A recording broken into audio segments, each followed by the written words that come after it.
Hello guys, welcome back to MAVSO Tamil. நம்ம இன்னைக்கு இப்போ ரீசெண்டா 2026ல கர்நாடகால ரிலீஸ் ஆன ரிப்பன் சுவாமி இந்த மூவியை பத்தி பார்க்கலாம். இது ஒரு இன்டென்ஸ் கிரைம் த்ரில்லர் மூவி.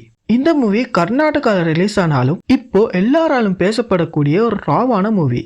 படம் ஆரம்பிக்கும் போதே படத்தோட மெயின் கேரக்டரான ரிப்பன் சுவாமி தற்கொலை பண்ணி இறந்து போன ஒரு நியூஸோடு தான் ஸ்டார்ட் ஆகுது.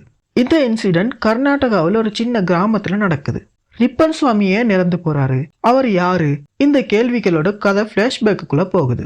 ரிப்பன் சுவாமி ஒரு போர்க் பிசினஸ் பண்றவன். அவனோட கேரக்டர் ரொம்ப வயலண்டா சேவேஜா இருக்கும்.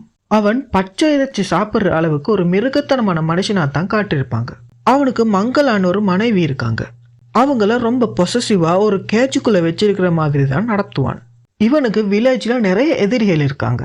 முக்கியமா கப்புன்னு சொல்ற அவனோட பழைய நண்பன். ரிப்பன் சுவாமி கூட எப்பவுமே ஒரு கேங் இருந்துகிட்டே இருக்கும்.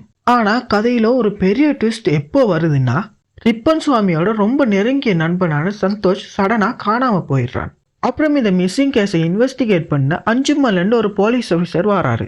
அவங்க இன்வெஸ்டிகேட் பண்ணும்போது தான் புரியுது, இந்த வில்லேஜ்ல நடக்கிற சின்ன சின்ன சண்டைகளுக்கு பின்னாடி பெரிய கிரைம் நெட்வொர்க் இருக்குன்னு. சுவாமியோட பாஸ்ட்ல நடந்த சில ட்ராமான விஷயங்கள் தான் அவனை இந்த அளவுக்கு ஒரு சைக்கோவா மாத்தி இருக்குன்னு தெரியுது. அப்புறம் படத்தோட கிளைமேக்ஸ்ல சுவாமி ஏன் சூசைட் பண்ணிக்கிட்டான், அவனுக்கும் சந்தோஷ் மிஸ்ஸிங் ஆனதுக்கும் என்ன சம்பந்தம், அவனோட மனைவி மங்களாவோட நிலைமை என்ன ஆகுது, சுவாமின்னு அவனோட நேம் கூட ரிப்பன் சுவாமின்னு பேர் எப்படி வந்தது, அதுக்கு பின்னாடி ஒரு பயங்கரமான பிளாஷ்பேக் இருக்குன்ற மாதிரியும் கதையை முடிச்சிருப்பாங்க.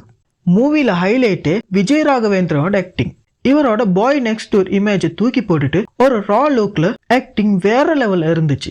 மலைநாட்டு ஏரியாவோட அழகையும் அந்த வில்லேஜோட டார்க் அட்மாஸ்பியரையும் ரொம்ப சூப்பரா காட்டியிருந்தாங்க. இந்த படம் ஜஸ்டிஸ், ட்ராமா மற்றும் ஒரு மனுஷன் எப்படி மிருகமா மாறுறான்றது பத்தி பேசுது. அண்ட் சாமுவல் எபியோட மியூசிக் படத்தோட சஸ்பெண்டை நல்லாவே கேரி பண்ணுது. அப்புறம் ஹீரோயினா நடிச்ச அஸ்வினி சந்திரசேகரோட பெர்ஃபார்மன்ஸ் கிளைமேக்ஸ்ல ரொம்ப எமோஷனலா சூப்பரா இருந்துச்சு. படத்தோட மைனஸ் பாயிண்ட்னு சொல்ல போனா படத்தோட லென்த்தை கொஞ்சம் கம்மி பண்ணிருக்கலாம். என் படத்துல சில இடங்கள் மலைநாட்டு மக்களோட லாங்குவேஜை டிரான்ஸ்லேட் பண்ணாம அப்படியே போட்டிருந்தாங்க. அதை கொஞ்சம் புரிஞ்சுக்க கஷ்டமா இருந்துச்சு. படம் ரொம்ப வெறித்தனமா ஏ சர்டிபிகேட் ரேஞ்சில் வயலண்டா இருந்துச்சு. எல்லாராலையும் நார்மலா இந்த படத்தை பார்க்கவே முடியாது.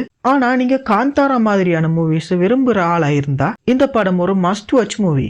விஜய் ராகவேந்திராவோட கெரியர்லயே இது ஒரு பெஸ்ட் பெர்ஃபார்மன்ஸ் கண்டிப்பா சொல்லலாம். இந்த மூவிக்கு என்னோட ரேட்டிங் 10க்கு 8 கொடுப்பேன். ஓகே கைஸ், இன்னும் ஒரு நல்ல வீடியோ உங்களை நான் மீண்டும் சந்திக்கிறேன். தேங்க்ஸ் ஃபார் வாட்சிங்.